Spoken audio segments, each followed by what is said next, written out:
Hey friends, Elizabeth here from Plant-Based Bride, back again with another video. And today I'm setting up my bullet journal for May with an abstract theme. Today's video is sponsored by Skillshare. I'll talk to you about them more at the end of the video, but for now, let's hop into the setup. So for supplies for this theme, I'm sticking to a couple colors of gouache from the Winsor & Newton Designers line, sepia, raw umber, and raw sienna, as well as some zinc white so that I can mix that into the various colors to get lighter variations of them.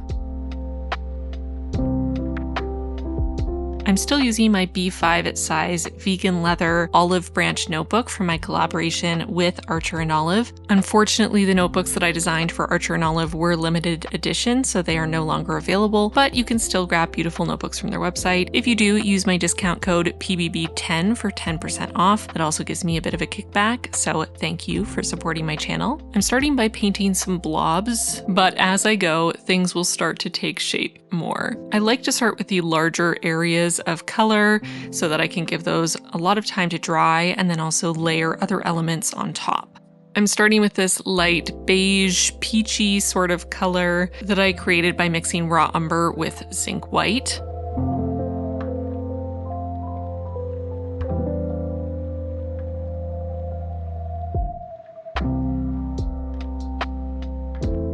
And before I get too carried away with this first spread, I want to make sure that I keep in mind where I'm going to be cutting this page away, because I love to create tabs to easily flip between weeks in my setups and my monthly spread, as you will know if you've been around here for a while. So I'm creating tabs as always with a little peekaboo window at the bottom so that I can see a little bit of that abstract pattern along the bottom of the page, no matter what spread I'm using. To create my faux Dutch door rolling weekly spreads, I like to alternate between a page with a tab and a page without until I have enough for every single week of the month.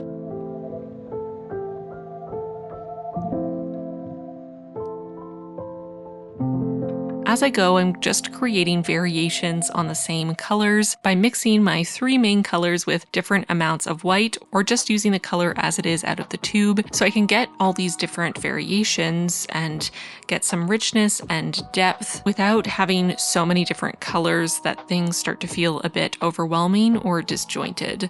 If you're familiar with my style, then you'll probably know that I like to keep my color schemes pretty tight. I like to focus on one or a few colors at a time when possible. I just love a good minimal color palette.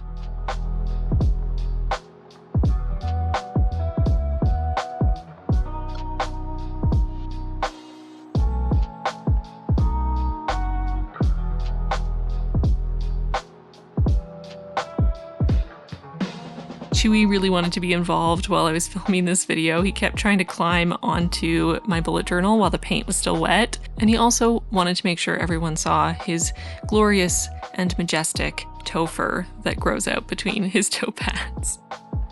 So, you're welcome.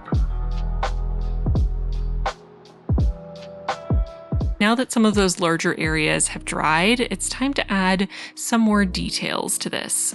For this theme, I was really just focusing on having some vaguely round blobs for the general shapes, as well as incorporating some linear elements, maybe some squiggly lines, and also the occasional botanical or leaf element. I sort of treated the number of shapes and elements in a similar way to the color palette, where I tried to keep to a relatively narrow library of shapes to stick to so that it wouldn't feel too overwhelming, like there were too many different things going on, while still having some interest, not just having a bunch of blobs, although I think a bunch of blobs or circles looks awesome, obviously, since I did a whole bullet journal setup like that, but sometimes it's fun to have some different types of elements and just kind of get a little more freeform with it, have some fun. So even though I was trying to have fun and pick up different types of elements and just kind of have a sense of whimsy to the spreads, I didn't want to overdo it. So again, sticking to a little bit more of a limited library of shapes throughout my spreads.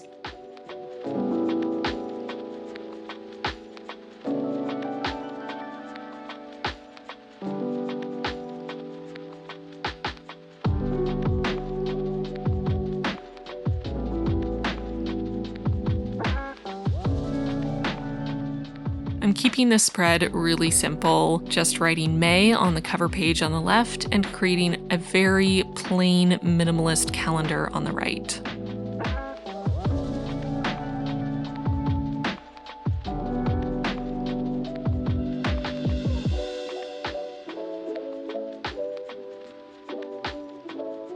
I'm also painting my tabs, and you'll see that I use some washi tape to make sure that I get a nice clean line on those tabs. I had a loose plan for these spreads before I started. I sketched my ideas out using Procreate on my iPad, but once I started painting, I just kind of went for it. I added new things where I hadn't planned to add anything.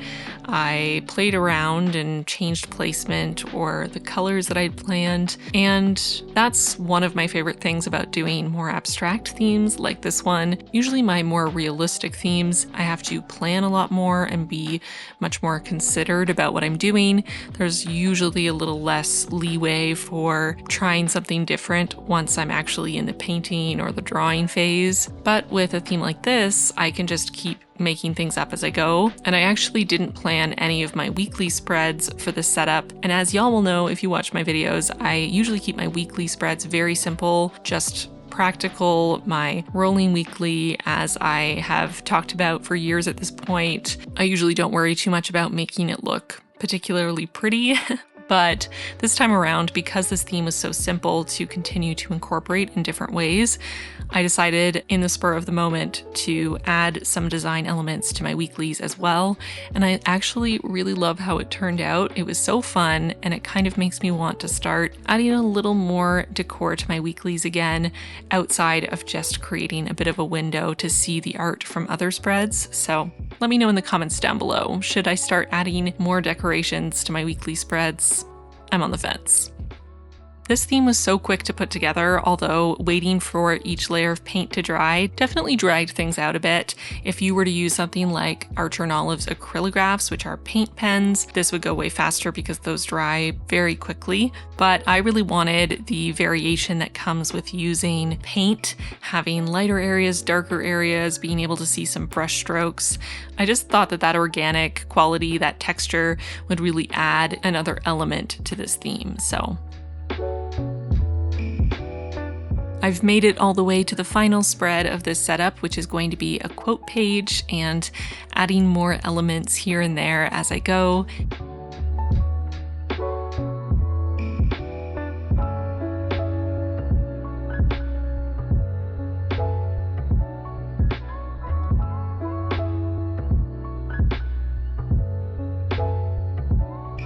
And the quote I decided to use this month is, "Tell me what it is you plan to do with your one wild and precious life." Mary Oliver. Something about that quote just really jumped out at me, and I have some terrifying yet exciting things happening in my life right now. A lot of changes, a lot of sleepless nights, and this is just a good redirect, I think, for my mindset. Because we only get one life, so it might as well be wild and precious.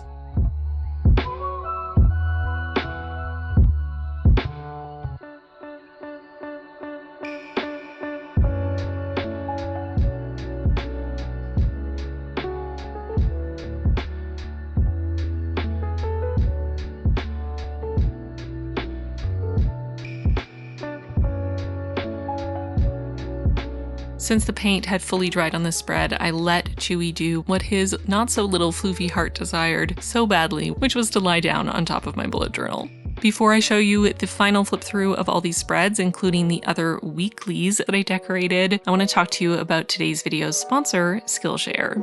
I'm sure y'all already know that Skillshare is an online learning community with thousands of inspiring classes for anyone who loves learning and wants to explore their creativity and learn new skills, which I'm sure all of you do if you're hanging out here on my channel. From fine art to productivity and lifestyle to illustration and more, you can find classes that will match your goals and interests. I'm currently taking Michelle B's class, Designing the Life You Want, 4 exercises for clarity and motivation. I've been watching Michelle's YouTube videos for years at this point, and I really love her insights, her ideas, as well as her beautiful aesthetic and editing. This is a really quick class that you can fit into your busy schedule and helps with journaling prompts and a workbook to take you through these 4 exercises to help you pivot your life in a direction that's more suited to your goals and values. I finished watching the class and have started working on the exercises, and so far I'm finding them really insightful and eye-opening. I definitely recommend both her Skillshare class and her YouTube channel. Skillshare is always ad-free, so you can stay in the zone while you're exploring new skills. New premium classes launch every single week, so there's always something new to discover. Also, the entire catalog is now available with subtitles in Spanish, French, Portuguese, and German. Because Skillshare is sponsoring this video, the first 1,000 people to use the link or my code plantbasedbride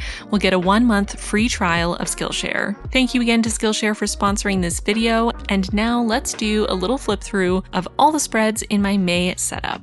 Flipping back to the cover page here, and I'm really happy with how these spreads turned out. There's just something so happy and whimsical about them, and I just feel like I needed that this month. So I'm really excited to start using these spreads. I really love the color scheme, some of my favorite colors in here, and I feel like using weeklies that are a little more colorful and quirky will help me get through this very busy month. Before I go, I'm going to take a quick second to thank my patrons for their support. Extra special thanks to our newest patrons, Erin, Amelia, Catherine, Mikanko, Marjorie, Anne, Sarah, Eleni, Catherine, Bethany, Maria, Brandy, Carmen, Izzy, Maud, Christy, and Madeline. Welcome all of you to the squad. We are so excited to have you. If you at home want to join the squad, feel free. There's a link in the card and in the description box down below. And with that, I'm going to get going. Thank you so much for watching this video, and I'll see you really soon in my next one. Bye, friends.